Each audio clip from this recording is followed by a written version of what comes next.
Hello, this is Gomathi Sivasankaran, founder CEO, the Guiding Light Art Company, building bright futures through art. Today, we launch the sale of copies or prints for the Private Art Commission, a journey on the path of righteousness. This 80 by 100 centimeter oil on canvas shows the Sage Mahaperiyava together with Bala Tripura Sundari sitting on her lotus flower and Iyappaswami sitting on his tiger. Adishankaracharya, who led this path of righteousness, is on the left top corner of the painting. The Guiding Light Art Company, together with the support and guidance of its customer, now presents the core concepts that have driven both the institutions into creating this painting. We start our presentation with a small prayer to all the Gurus. Guru Brahma, Guru Vishnu, Guru Devo Maheshwaraha, Guru Sakshat Parabrahma, Dasmai Sri Gurave Namaha. Meaning, the word Guru means dispeller of darkness. Gu means darkness, Ru means remover, thereby dispeller of darkness. Guru is the creator, Brahma. Guru is the preserver, Vishnu. Guru is the destroyer, Maheshwara. Guru is the absolute singular Lord himself. Salutations to that Sri Guru. Our salutations to all the Gurus that have come in that lineage.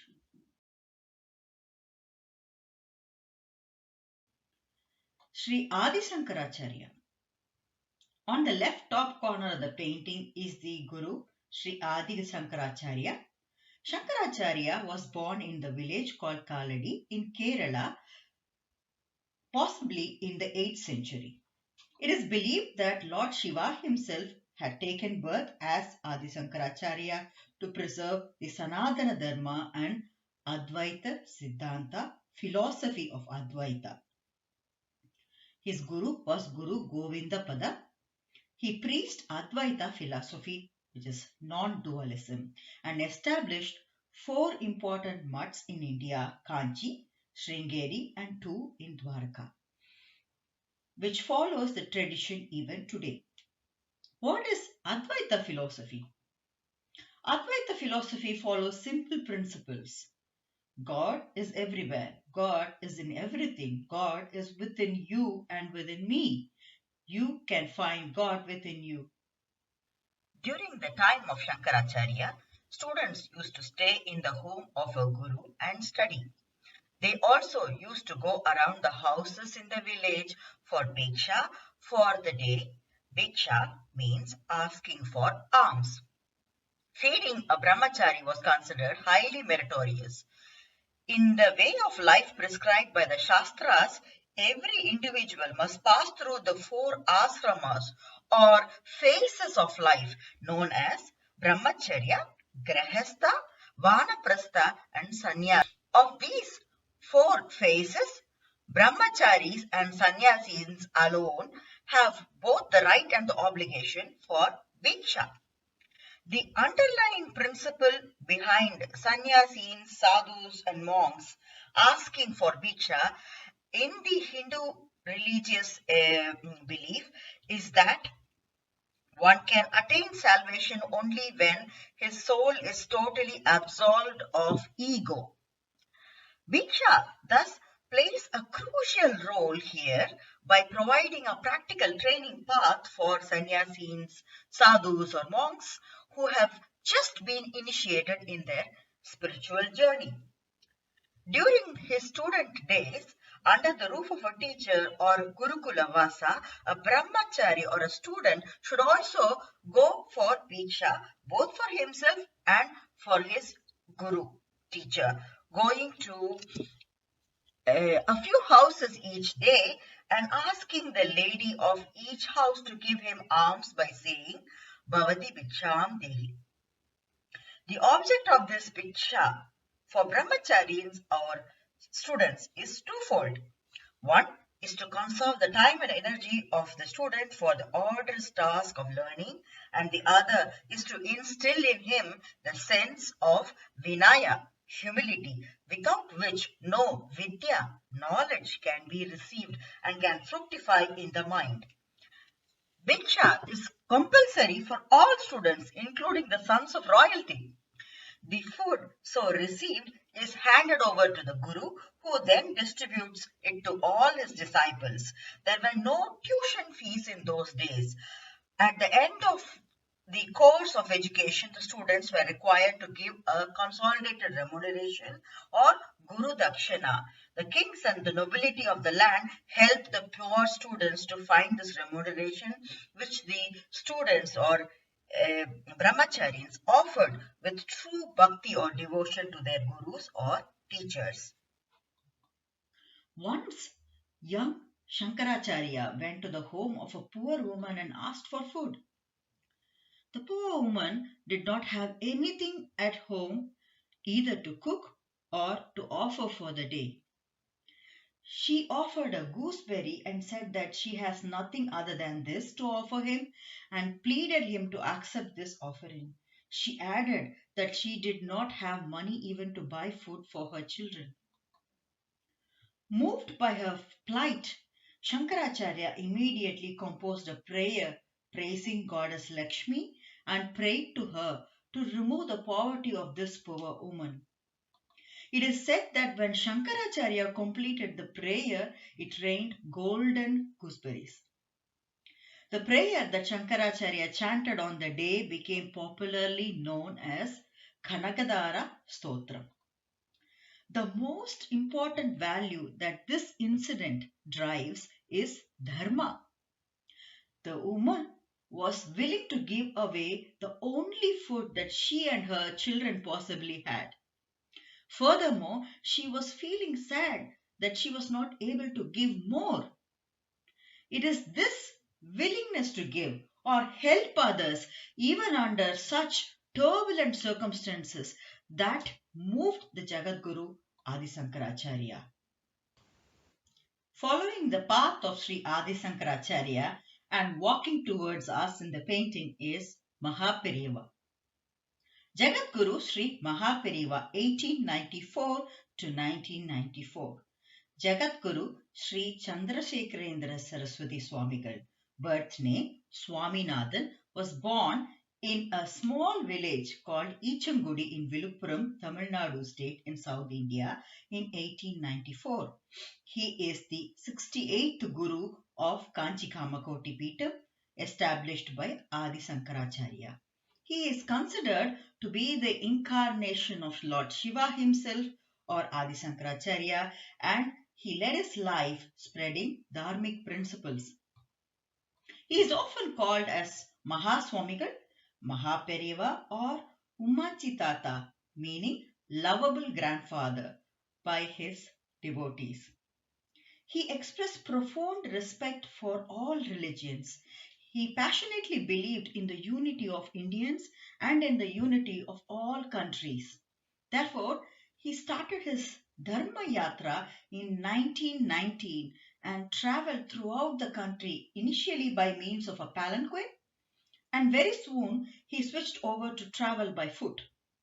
He gathered sand from Rameshwaram, which is in southern part of India, for immersion in the river Ganga, and finally reached the river Ganga, covering the entire route of over 2000 kilometers by foot. Wherever he went, he always spoke to the people in their own language. Walking through various towns and cities, he finally reached Rameshwaram in 1939. With the Ganga water that he collected, he did Abhishekam in Rameshwaram to Ramalinga Swami. His yatra or travel was considered complete on that day. His Dharma Yatra took overall 21 years, covering over 5,000 kilometers by foot. Some of his key messages. Our Dharma advocates equality but not identity. Only spiritual understanding amongst all nations will lead to goodwill, peace and prosperity. There is an indwelling divinity in every man which will bring him back to God. Be humble, you will find what you seek.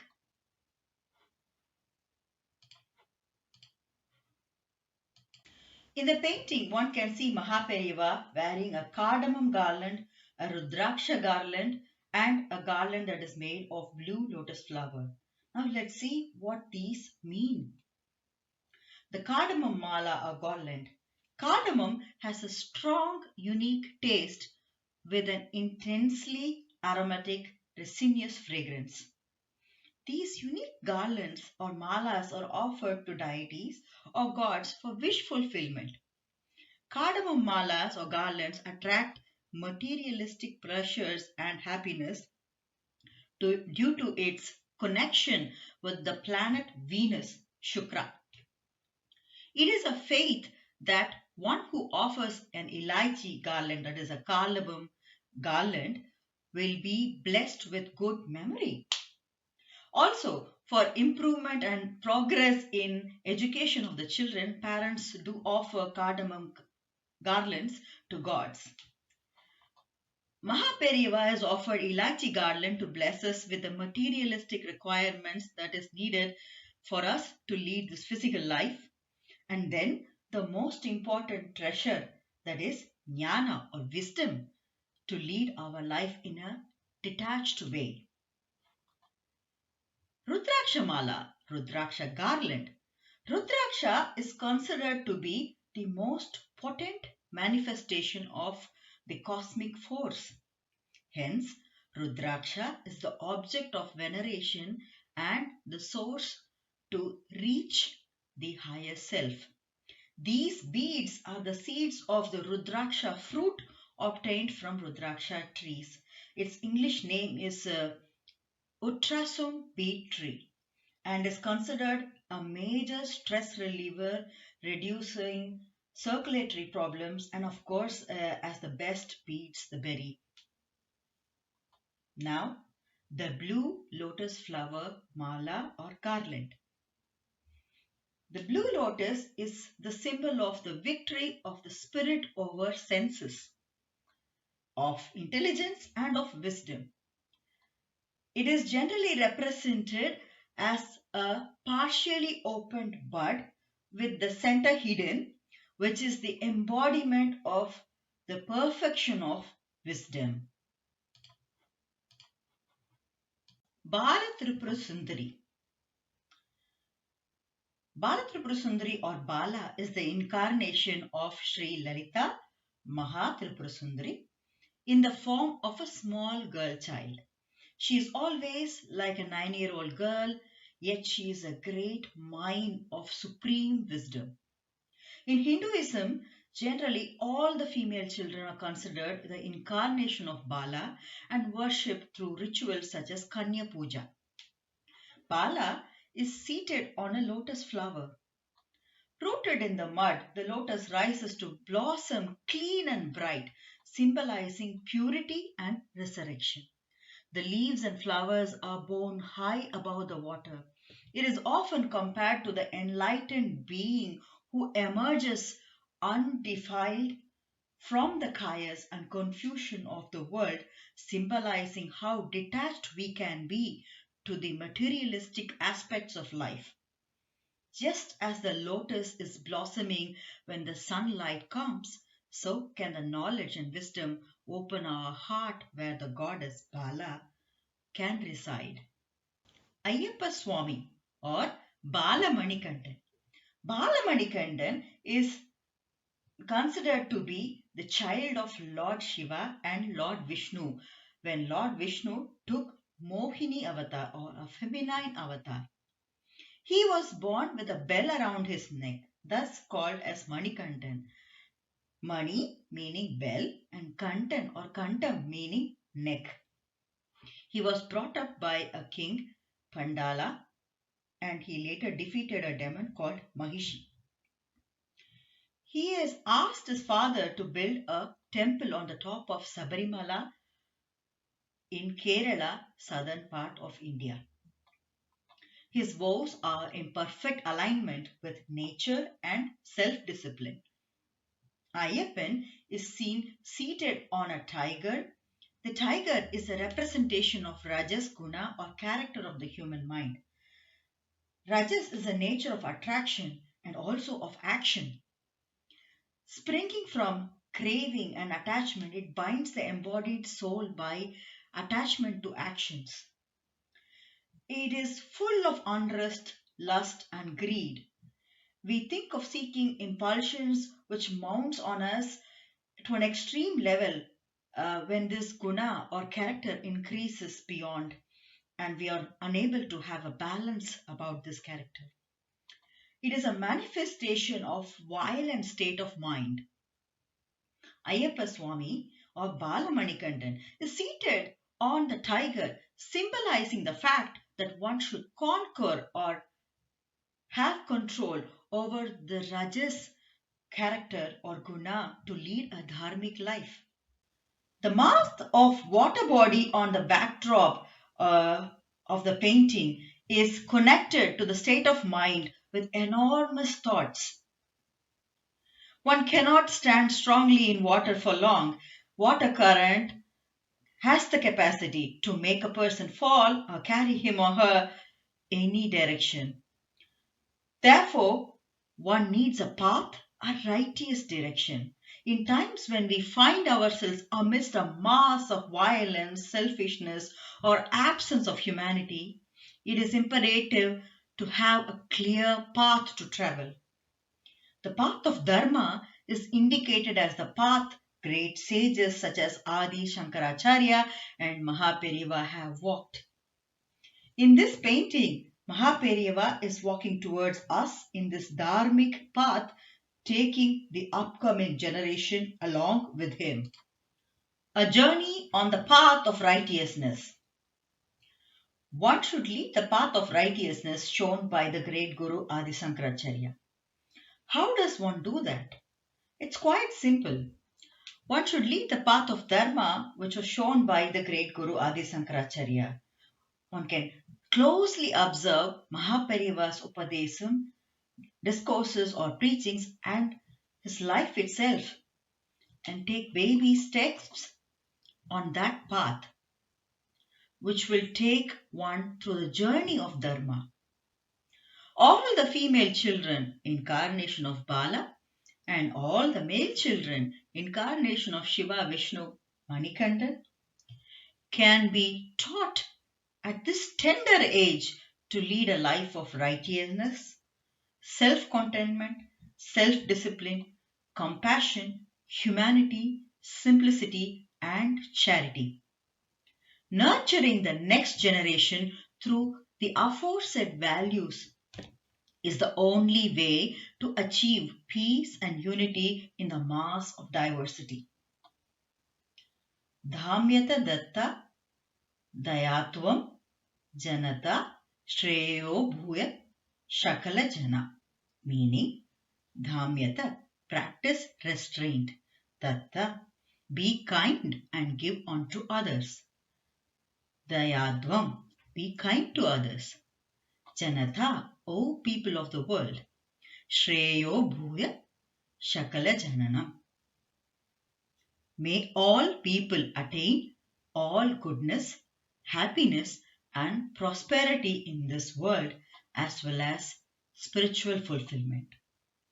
As a closing note, we would like to leave you with the lovely voice of Srimati M.S.Subbulakshmi singing to these verses that were given to her by Mahaperiyava.